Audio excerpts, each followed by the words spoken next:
오늘의 주요 뉴스입니다. 헝가리 유람선 침몰 사고 실종자로 추정되는 한국인 남녀 시신 2구가 발견됐습니다.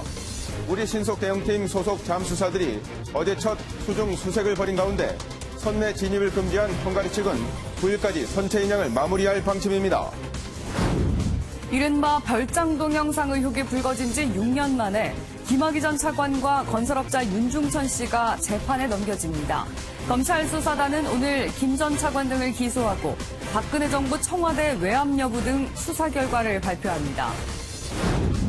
최근 막말 구설에 오른 정영기 한국당 정책위원장이 유감을 표했지만 헝가리 참사에 부적절한 발언을 한 민경욱 대변인은 억울하다는 입장을 밝혔습니다. 계속된 막말에 황교안 대표가 경고하고 나섰지만 한성교 사무총장이 걸레질한다는 부적절한 발언을 해 논란이 커지고 있습니다. 한국노총과 민주노총 양대 타워크레인 노조가 오늘부터 무기한 총파업에 돌입했습니다. 전국 건설 현장에서 60~70%의 타워크레인이 멈춰설 것으로 보여 혼란이 예상됩니다. 본격적인 여름 무더위를 앞두고 정부가 가정용 전기요금 누진제에 대한 3가지 대안을 공개했습니다. 냉방요금 폭탄을 줄이기 위한 개편안은 여론 수렴을 거친 뒤 이달 안에 결정됩니다. 오늘 서울의 낮 기온이 29도, 대구는 34도까지 올라 한여름 더위가 계속되겠습니다. 오늘도 전국의 자외선 지수가 매우 높은 단계까지 오르겠고 오존 농도도 높아 야외 활동은 되도록 피하시는 게 좋겠습니다. 굿모닝 MBN 시작합니다. 헝가리 유람선 침몰 사고가 발생한 지 닷새 만에 처음으로 한국인 실종자 시신이 수습됐습니다. 수습 당시 현장 상황을 MBN이 포착했습니다. 하루에서도 한국인 실종자로 신원이 확인된 남성의 시신이 발견된 데 이어 사고 지점에서 또 한 여성의 시신이 수습됐다고 하는데요. 현장에 나가 있는 취재 기자 연결해서 소식 알아보겠습니다. 노태현 기자 상황 전해주시죠. 네, 지금 저는 사고가 난 머르기트 다리 인근에 나와 있습니다. 현지 시간 3일 저녁 5시 반쯤 사고가 난 머르기트 인근에서 한국인 잠수요원에 의해 우리 여성으로 추정되는 시신 한 구가 추가로 수습됐습니다. 오전에 잠수한 헝가리 잠수부가 시신으로 추정되는 물체를 발견했고 오후에 우리 요원이 들어가 이를 물 밖으로 건져 올린 건데요. 지금 보시는 장면이 저희 취재진이 단독으로 촬영한 수습 장면입니다. 우리 정부 대응팀은 시신이 허블레아니호 좌연 선미 부분, 즉 배 바깥에서 발견됐다고 밝혔습니다. 앞서 오전에는 사고 지점으로부터 132km 떨어진 하르타 지역에서 주민신고로 한국인 남성으로 추정되는 시신도 발견됐었는데요. 헝가리 경찰은 감식 등을 통해 해당 시신을 유람선 침몰 사고 실종자로 확인했습니다. 네, 저녁에는 다뉴브 강변에 우리 아리랑도 울려 퍼졌다면서요.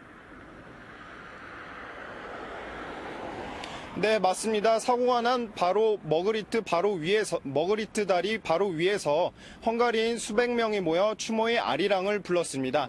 이는 헝가리인 주최로 열리게 됐는데요. 참가자 중 다수는 부다페스트의 합창단 단원들이었고 SNS를 통해 알려져 많은 시민들도 참석해 애도를 표했습니다. 수중 음향 표정 장치 이른바 소나로 허블레아니호를 촬영하고 구글 지도와 합성한 이미지도 공개됐습니다. 머르기트 다리 교량 사이에 가라앉아 있는 것이 보이는데요. 침몰해 있는 허블레아니호의 정확한 위치가 공개된 건 이번이 처음입니다. 지금까지 부다페스트 다뉴브강 인근에서 MBN 뉴스 노태현입니다. 이번 유람선 사고는 안전장치를 제대로 갖췄다면 피해를 줄일 수도 있었습니다. 그런데 어이없는 건 사고 직후 헝가리 당국이 전면 중단시킨 다뉴브강 유람선 운항이 지금은 다시 성업 중이라는 겁니다. 안전 불감증 실태를 안보람 기자가 짚어봤습니다. 부다페스트 시내 한 호텔. 이 호텔과 연계된 유람선 상품에 대해 문의했더니 뜻밖의 대답이 돌아왔습니다. 유람선 침몰 사고 다음 날부터 영업이 재개됐는데 예약이 몰린 저녁 황금 시간대는 관광이 어렵고 밤 9시는 돼야 이용할 수 있다는 겁니다. 사실상 유람선 사고 이후에도 별다른 안전점검 없이 바로 영업이 재개됐습니다.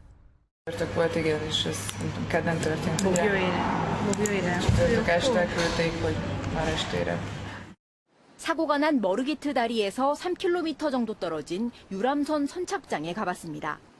출발 시각이 다가오자 탑승을 기다리는 관광객의 줄은 수십 미터 늘어섭니다.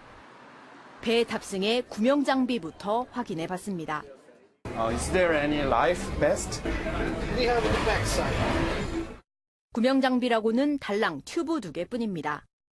한국에서 온 취재진을 알아보고 애도를 표한 러시아 관광객은 사고 이후에도 달라진 게 없다며 불안감을 털어놨습니다. People must protect, must have some safe jacket. We don't see anything which can, in a case of some problems, will help us. Strange. 밤 10시가 다 될 때까지도 다뉴브강에는 유람선이 앞다퉈 운행되고 있습니다. 한 해 3천만 명이 넘는 관광객이 찾는 부다페스트지만 안타까운 사고 뒤에도 유람선 승객의 안전은 나아지지 않고 있습니다. MBN 뉴스 안보라입니다. 이렇게 사과와 해명이 있었지만 자유한국당은 어제도 막말 논란에 시달려야 했습니다. 한선교 자유한국당 사무총장이 취재 중인 기자들을 향해 아예 걸레질을 하는구만이라고 말한 건데요. 황교안 대표는 말하기 전에 3번을 생각하라고 일침을 가했습니다. 전정인 기자입니다. 패스트트랙 전국과 같은 주요 현안 때나 정당 회의가 끝난 뒤 기자들이 회의실 밖 바닥에 앉아 취재 경쟁을 벌이는 건 국회의 진풍경. 그런데 한성교 자유한국당 사무총장이 바닥에 앉아있던 취재진을 향해 걸레질을 한다고 말해 논란에 휩싸였습니다. 황교안 자유한국당 대표가 최근 잇따라 불거진 당내 의원들의 막말 논란에 주의를 당부하기 바로 직전에 벌어진 일입니다. 국민들에게 심려를 드리는 이런 이야기가 나오지 않도록 앞으로 더욱 노력하겠다. 각별히 애쓰겠다는 말씀을 드립니다. 막말 논란이 불거지자 한 사무총장은 기자들의 취재 환경이 열악하여 고생한다는 의미라며 비하하는 것이 아니다라고 해명했습니다. 정치권에선 한 사무총장에 대한 비난을 쏟아냈습니다. 천박한 언어 구사력의 소유자 한선교. 혀를 다스리는 정치인이 되십시오. 다음 타자는 또 누구입니까? 한 사무총장이 과거 동료 의원 성희롱 발언과 당직자 욕설 논란을 일으켰던 터라 이번 취재진에 대한 막말 논란은 쉽게 사그라들지 않을 것으로 보입니다. MBN 뉴스 전정인입니다. 유시민 노무현재단 이사장과 홍준표 자유한국당 전 대표가 유튜브 방송에서 10가지 주제를 놓고 공개 토론을 벌였습니다. 대부분 주제에서 평행선을 달렸는데 과연 누가 웃었을까요? 권용범 기자입니다. 유시민 노무현 재단 이사장과 홍준표 자유한국당 전 대표는 화기애애한 분위기 속에 토론을 시작했습니다. 토론 초반 유 이사장이 황교안 자유한국당 대표의 리더십에 문제를 제기하자 이분의 리더십 스타일이 왠지 약간 몇십 년 전에 본 그런 흔히 보이던 그런 스타일이 아닌가 하는. 홍 전 대표도 보수 우파가 서로 물어뜯고 있다며 공감대를 이뤘습니다. 잘못된 것은 따지고 잘하는 것을 또 협조를 해주고 이렇게 해야 될 텐데 그래 안 하고 있어서 안타깝다. 하지만 한반도 비핵화 등 정치 현안을 두고 뚜렷한 입장차를 보이며 양보 없는 토론이 벌어졌습니다. 체제 안전이 다른 방법으로 보장된다면 굳이 핵을 가질 이유는 없다고 본다. 이런 체제가 보장의 가치가 있는 체제냐 이 말. 유 이사장의 정계 복귀설에 대해서는 홍 전 대표가 100% 들어온다고 예상하자 유 이사장은 그런 일은 절대 없다며 선을 그었습니다. 또 홍 전 대표는 나는 패전 투수가 돼 불펜에 있다면서도 주전 투수가 못하면 불펜에서 투수를 찾아야 한다며 여운을 남겼습니다. MBN 뉴스 권용보입니다. 검찰이 오늘 이른바 김학의 동영상 파문에서 시작된 김학의 사건에 대한 결론을 내놓습니다. 김 전 차관과 건설업자 융준천 씨를 구속 기소하면서 6년 전 박근혜 청와대의 수사 외압 여부도 밝힐 계획입니다. 이혁근 기자입니다. 김학의 수사단이 2달여의 수사를 마치고 오늘 오전 10시 반 수사 결과를 발표합니다. 2013년 1차 수사, 2014년 2차 수사에 이어 3번째 수사입니다. 앞서 김 전 차관과 건설업자 윤중천 씨를 구속한 수사단은 두 사람을 구속 상태로 재판에 넘길 예정입니다. 김 전 차관은 1억 6천만 원의 뇌물과 100여 차례 성접대를 받은 혐의, 윤 씨는 여성에게 성접대를 강요해 정신적 상해를 입힌 혐의를 받고 있습니다. 수사단은 6년 전 박근혜 청와대가 김 전 차관에 대한 수사를 덮으려 했는지도 들여다봤습니다. 핵심은 당시 청와대에서 근무했던 곽상도 전 민정수석과 이중희 전 민정비서관이 부당하게 외압을 행사했는지 여부입니다. 곽 전 수석은 지난 1일 MBN과의 통화에서 수사단에서 특별히 자료 제출이라든가 출석 요구는 없었다고 밝혔습니다. 수사단은 김학의 사건 내사 중 좌천된 것으로 알려진 이세민 전 경찰청 수사기획관 등의 진술을 토대로 외압 여부에 대한 수사 결과를 내놓을 것으로 보입니다. MBN 뉴스 이혁근입니다. 박근혜 정부 시절 총선 개입 혐의를 받는 강신명, 이철성 두 전직 경찰청장이 재판에 넘겨졌습니다. 당시 청와대에서 경찰에 정보 수집을 지시하고 보고받은 윗선인 현기환 전 정무수석도 기소됐습니다. 이권열 기자입니다. 야당의 비례대표 공천을 받은 사람 가운데 안보 전문가가 없다는 점을 부각시켜야 한다. 2016년 총선을 앞두고 경찰청 정보국이 청와대에 제안한 선거 대책 가운데 일부입니다. 박근혜 정부 당시 판세 분석 등 총선 정보를 주고받은 인사들이 공직선거법 위반과 직권남용 혐의로 재판에 넘겨졌습니다. 기소 대상은 강신명 전 경찰청장과 당시 경찰청 차장이던 이철성 전 경찰청장, 현기환 전 청와대 정무수석 등 모두 8명입니다. 불법 선거 개입 혐의 인정하십니까? 경찰과 저희 입장에 대해서 소상하게 소명드리겠습니다. 당시 청와대 정무수석의 정보 수집 지시는 치안비서관을 통해 경찰청 정보국으로 내려갔고 전국 곳곳의 정보는 경찰청장의 확인을 거쳐 다시 청와대로 전달됐습니다. 검찰은 2016년 이전에도 강신명, 이철성 전 청장 등이 위법한 정보 수집을 한 혐의가 있다며 경찰의 인사평가 방식을 지적했습니다. 경찰이 청와대 관심사에서 벗어난 정보를 보고하면 좋은 인사평가를 받기 어려운 구조였다는 겁니다. 실제로 일부 정보 담당 경찰들은 점수의 노예란 한탄 섞인 진술을 한 것으로 전해졌습니다. 검찰은 현기환 전 수석의 윗선에 해당하는 박근혜 전 대통령의 지시나 개입 여부는 확인하지 못했다고 밝혔습니다. MBN 뉴스 이권열입니다. 제주에서 전 남편을 살해한 혐의를 받는 30대 여성을 수사 중인 경찰은 계획적 범행에 무게를 두고 있습니다. 이 여성은 시신을 해상에 유기했다고 밝혔습니다. 김영현 기자입니다. 제주 펜션에서 전 남편을 살해한 혐의로 체포된 30대 고모 씨가 시신 유기 장소에 대해 입을 열었습니다. 경찰 조사에서 변사체를 제주와 완도 사이의 해상에 버렸다고 진술했습니다. 해경은 함정 6척을 동원해 해당 항로를 중심으로 수색하고 있습니다. 고 씨가 범행을 계획한 정황도 포착됐습니다. 배를 타면서도 굳이 자신의 차량을 끌고 왔고 전 남편과 만난 장소로 도심지에서 벗어난 펜션을 택했습니다. 다량의 혈흔을 지울 청소도구와 흉기도 미리 준비했습니다. 석 달 전 고 씨의 4살배기 위부다들이 청주의 한 아파트에서 질식사한 사건과 관련해 경찰이 재조사에 들어갔습니다. 당시 아이의 아버지가 자고 일어나 보니 아이가 숨져 있었다고 신고한 것으로 알려졌습니다. 아이는 새 남편의 전 부인 사이에서 낳은 아들로 아버지와 함께 잠을 자고 있다 숨진 것으로 알려졌습니다. 질식사다 그럼 혼자이나든지 뭐 그럴 수도 있는 건데 전혀 그런 외상이나 이런 게 없으니까.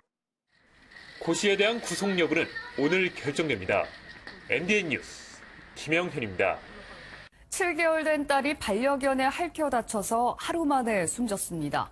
그 부모는 그걸 보고 무서워서 딸의 시신을 두고 도망을 쳤다고 하는데요. 노승환 기자가 보도합니다.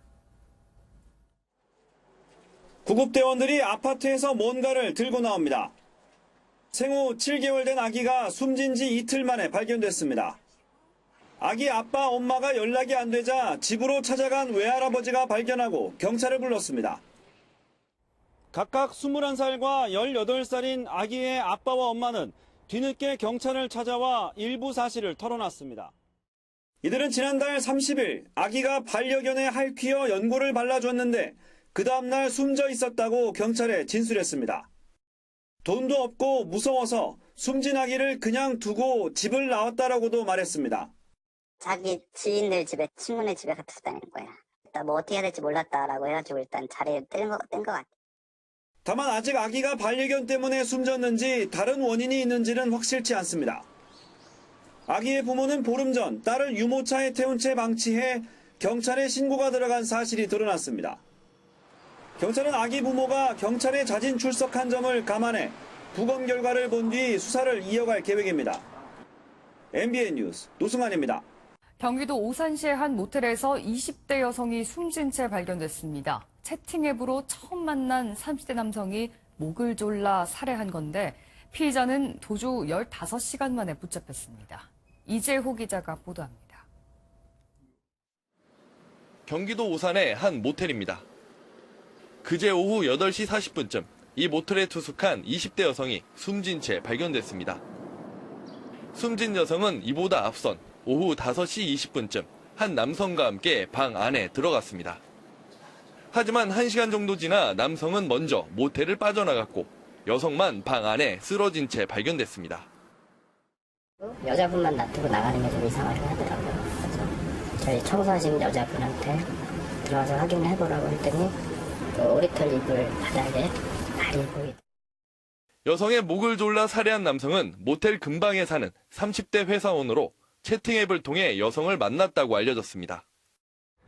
남성은 범행 뒤 자신의 차량을 이용해 도주하다 15km 정도 떨어진 이곳 휴게소에서 경찰에 붙잡혔습니다.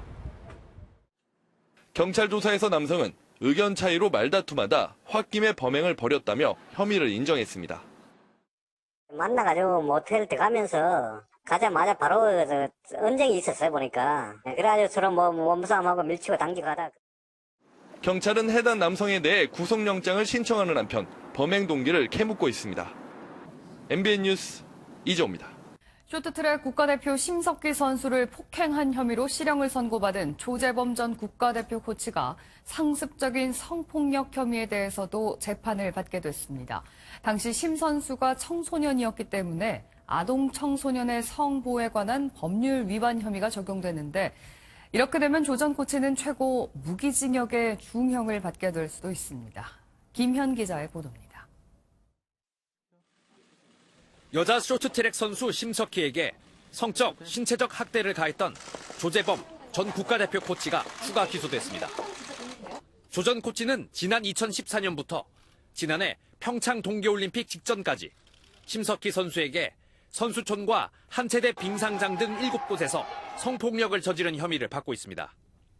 검찰은 조 전 코치가 지도자로서의 우월한 지위를 악용해 심 선수를 성폭행했다며 심 선수가 고소한 피해 사실 30건을 모두 기소한다고 밝혔습니다. 검찰은 심 선수의 당시 나이를 고려해 2016년 이전의 혐의는 형량이 더 무거운 아동 청소년 성보호 법률을 적용하기로 했습니다. 상습 폭행 혐의로 이미 실형을 선고받은 조 전 코치는 추가로 중형을 받을 가능성이 큽니다. 아청법은 강간 등 범죄자에 대해 무기징역 또는 5년 이상의 징역에 처하도록 규정하고 있습니다. 조 전 코치는 심 선수 등을 상습적으로 폭행한 혐의로 올해 징역 1년 6개월이 확정돼 현재 복역 중입니다. MBN 뉴스 김현입니다. 일부 언론을 통해 숙청설이 제기된 김영철 북한 노동당 부위원장이 불과 사흘 만에 공개석상에 보란듯이 모습을 드러냈습니다. 다만 여러 상황을 종합할 때 정치적 위상은 예전 같지 않은 것으로 보입니다. 조창훈 기자입니다. 김정은 북한 국무위원장이 그제 관람한 공연이라며 조선중앙통신이 공개한 사진입니다. 북한 주요 간부들이 총출동한 가운데 김 위원장의 왼쪽 5번째 자리에 김영철 노동당 부위원장의 모습이 보입니다. 지난 4월 최고인민회의 이후 약 50일 만에 공개 행사입니다. 최근 일부 언론은 2차 북미 정상회담 결렬에 따른 문책으로 김 부위원장이 지방에서 강제노역 중이라고 보도했습니다. 총살당했다던 김혁철 대미특별대표와 김성애 실장의 행방은 아직 알려지지 않았지만 보란듯 김 위원장을 수행하며 건재함을 과시한 겁니다. 한국 언론에서 보도한 것처럼 숙청되지 않았고 시스템이 과거와는 다르다는 그런 거를 좀 보여주기 위함이라고 봐야 되겠죠. 다만 부위원장 가운데 가장 늦은 10번째로 이름이 불려 정치적 위상은 예전 같지 않은 것으로 보입니다. 김영철 동지, 김수길 동지, 김기남 동지를 비롯한 당중앙위원회 간부들. 김 부위원장이 맡았던 통일전선부장직도 현재는 장금철에게 넘어간 상태입니다. 하노이 회담에 대한 내부 징계가 마무리된 게 아니냐는 관측이 나오는 가운데 북한의 대미 협상 전략에 변화가 있을지 주목됩니다. MBN 뉴스 조창훈입니다. 방금 들어온 소식도 전해드립니다. 지난 4월 이후 모습을 보이지 않던 김여정 북한 노동당 선전선동부 제1부부장이 최근 김정은 국무위원장을 수행한 것으로 확인됐습니다. 조선중앙통신은 김정은 위원장이 집단체조 인민의 나라를 관람했으며 수행원에 김여정 제1부부장이 포함됐다고 보도했습니다. 김여정이 공개적으로 모습을 드러낸 건 지난 4월 열린 최고인민회의 이후 53일 만입니다. 본격적인 여름철을 앞두고 전기요금 많이 걱정되시죠? 지난해 폭염 때 현행 누진제를 고쳐야 한다는 목소리가 컸는데 정부가 3가지 개편안을 내놨습니다. 임성재 기자가 알아봤습니다. 전기요금 누진제 개편 TF가 공개한 개편안은 3가지입니다.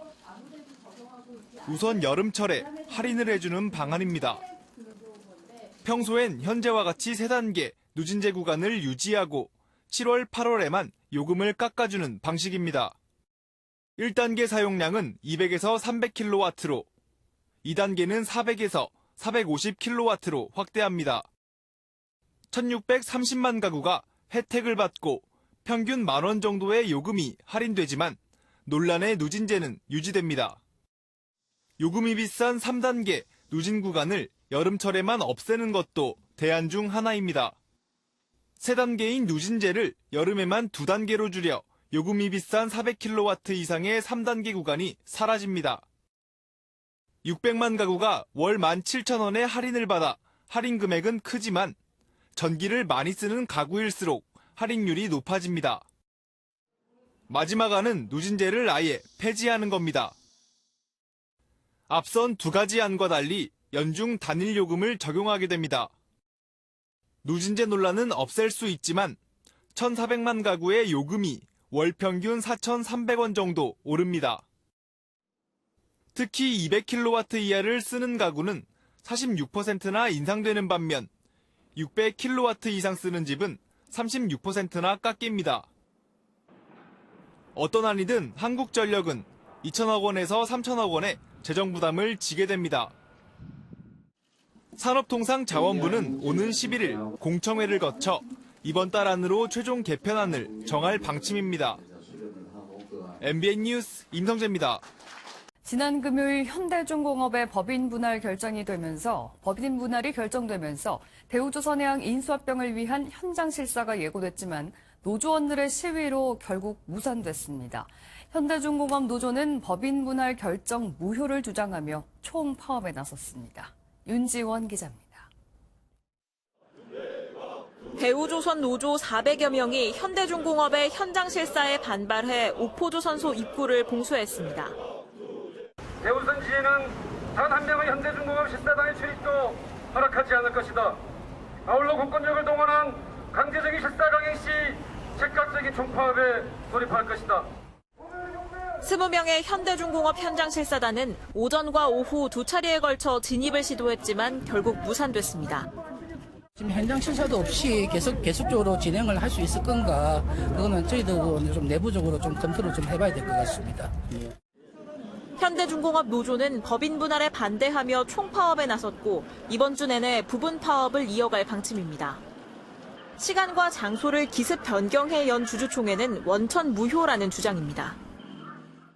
주주총회 결의 취소 소송, 본안 소송과 더불어서 주주총회의 효력에 대한 정지를 구하는 그런 가처분 등 여러 가지 법적 쟁송들을 진행할 계획을 가지고 있습니다. 이런 가운데 현대중공업 공동대표는 담화문을 내고 분할 후에도 어떠한 불이익이 없다는 점을 다시 한번 분명히 약속한다며 단체 협약 승계와 고용 안정 약속도 반드시 지키겠다고 밝혔습니다. MBN 뉴스 윤지원입니다. 조원태 한진그룹 회장이 총수 취임 후 처음으로 공식 석상에 섰습니다. 조 회장은 상속을 둘러싼 3남매 불화설에 대해 합의가 끝났다고는 말할 수 없다고 밝혀 어느 정도 이견이 있음을 내비쳤습니다. 김민수 기자입니다. 고 조양호 한진그룹 회장이 생전에 큰 애착을 보였던 국제항공운송협회 서울총회. 조원태 회장이 그 역할을 대신했습니다. 총수 취임 후 첫 국제 무대입니다. 조원태 회장은 그러나 경영권 갈등과 관련해선 깊은 한숨과 함께 아직 가족들과 합의를 이루지 못했다고 밝혔습니다.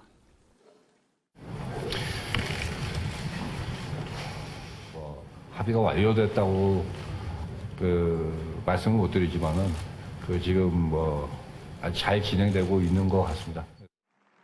조 회장은 3천억 원 안팎으로 추산되는 상속세 마련 방안에 대해선 즉답을 피했습니다. 행동주의 펀드 KCGI가 공격적으로 한진칼 지분을 사들이는 것에 대해선 큰 주주일 뿐이라면서도 경계심을 숨기지 않았습니다. KCGI는 사실 저희 주주입니다. 그 이상도 그 이하도 아니라고 생각을 합니다. 조 회장은 앞으로도 수송 사업에 집중할 것이며 저비용 항공사 도전에는 적극 대응할 것이라고 밝혔습니다. MBN 뉴스 김민수입니다. 노숙자에게 치약이 든 과자를 주고 골탕 먹이는 과정을 촬영해 인터넷에 올린 유튜버가 징역형을 선고받았습니다.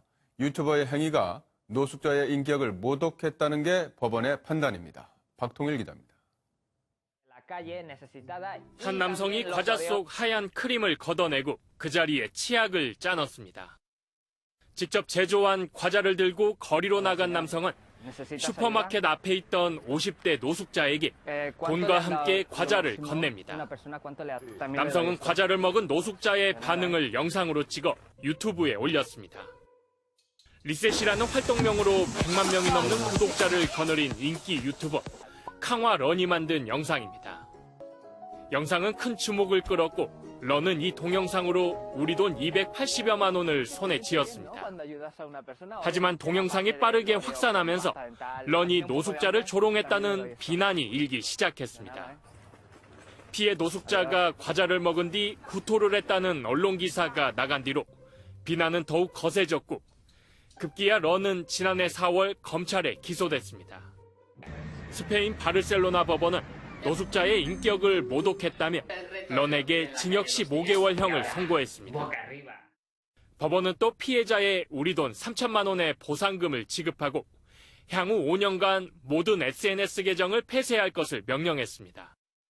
짓궂은 동영상을 올린 한 유튜버의 돈 없는 장난은 결국 법의 심판을 받게 됐습니다. MBN 뉴스 박통일입니다. 방탄소년단이 팝의 성지로 불리는 영국 웸블리 스타디움 공연을 성공적으로 마무리했습니다. 이틀 동안 공연장을 찾은 관람객은 12만 명, 웸블리 현장은 말 그대로 열광의 도가니였습니다. 조희로 기자입니다. 방탄소년단의 콘서트에는 한국뿐만 아니라 아시아, 아메리카, 유럽 등 전 세계 팬들이 몰렸습니다. 나이도 국적도 뛰어넘었습니다. 방탄소년단이 움직이면 세계가 움직이는 겁니다. 영국의 상징이자 자존심인 웸블리 스타디움이 방탄소년단의 몸짓에 뜨겁게 달아올랐습니다. 꿈의 무대에는 하루에 6만 명씩 이틀간 12만여 명의 관객이 함께했습니다.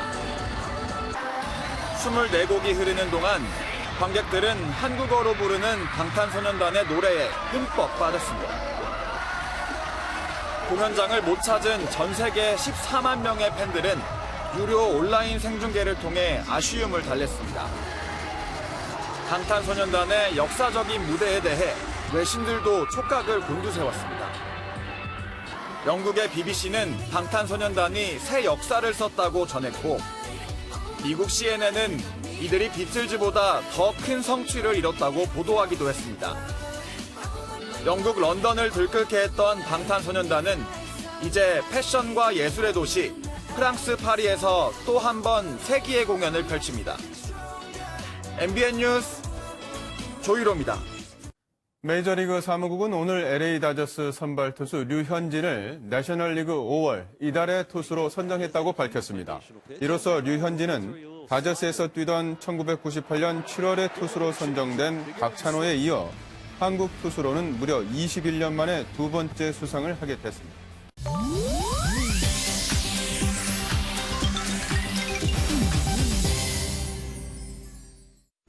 인터넷 와글와글입니다. 미국의 유명 래퍼 벨리가 자신의 반려견을 온통 붉은색으로 염색한 모습을 공개해 논란이 일고 있습니다. 몸 전체는 물론 얼굴까지 새빨갛게 염색한 치와와 한 마리. 벨리가 SNS에 공개한 영상 속 반려견의 모습입니다. 누리꾼들은 동물학대라며 분노의 댓글을 쏟아냈고 벨리는 화학 성분이 전혀 없는 천연 염색약을 사용했다고 해명했지만 논란은 수그러들지 않고 있습니다. 반려견 천만 시대.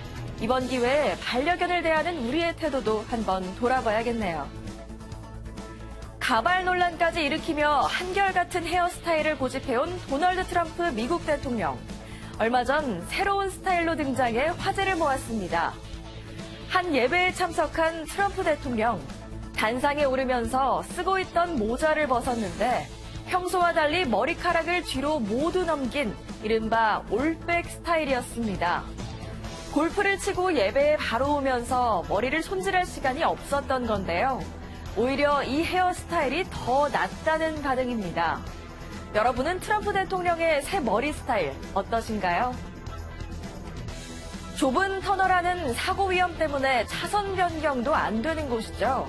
그런데 이 터널을 가로막고 기념사진을 찍은 사람들이 있어 비난을 받고 있습니다.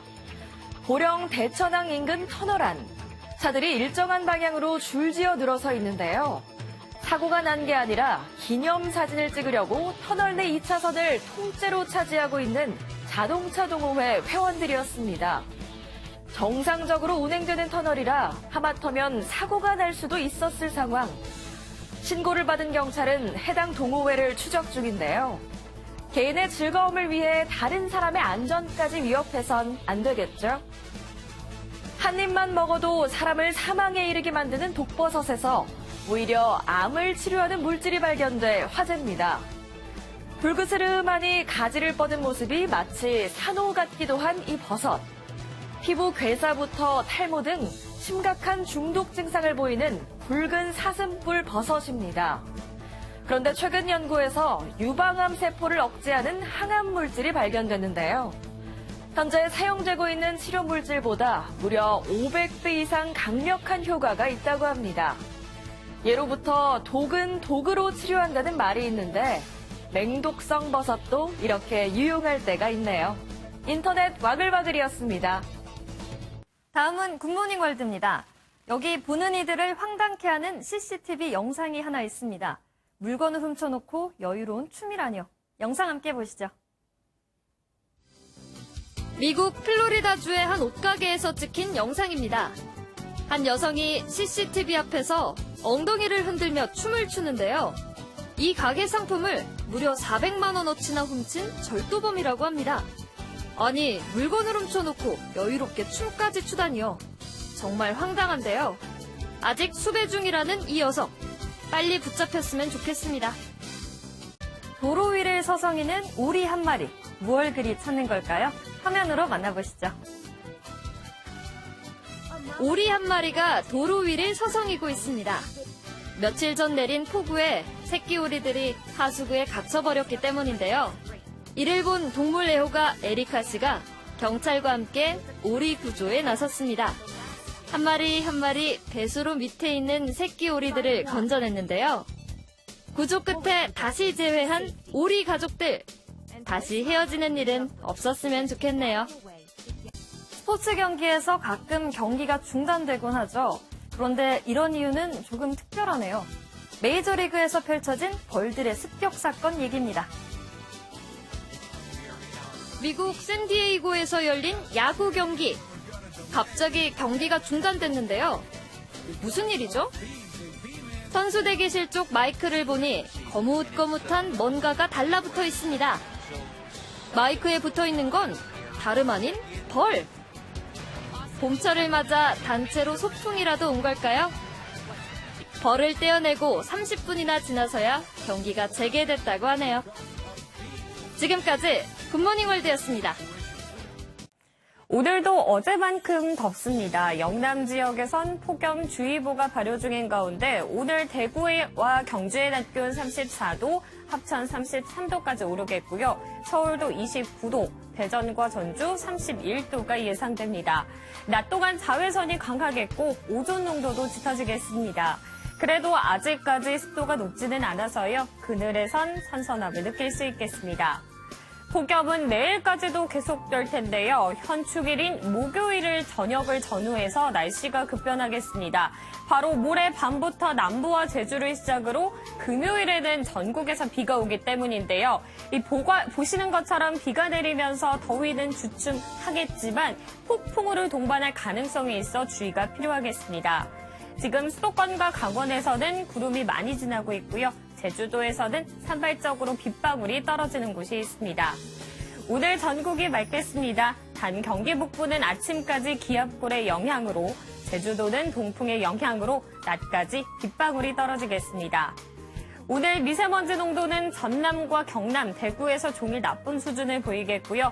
그 밖에 남부지방과 충청, 강원에서는 오전에 공기가 탁하겠습니다. 이 시각 기온은 서울 19.2도, 대구는 21.5도로 어제보다 높게 출발하고 있습니다. 낮 기온은 서울 29도, 춘천 30도, 강릉 31도, 대구 34도까지 올라 덥겠습니다. 목요일과 금요일 사이엔 전국적으로 태풍급 비바람이 몰아칠 것으로 보입니다. 대비가 철저히 필요해 보입니다. 날씨였습니다.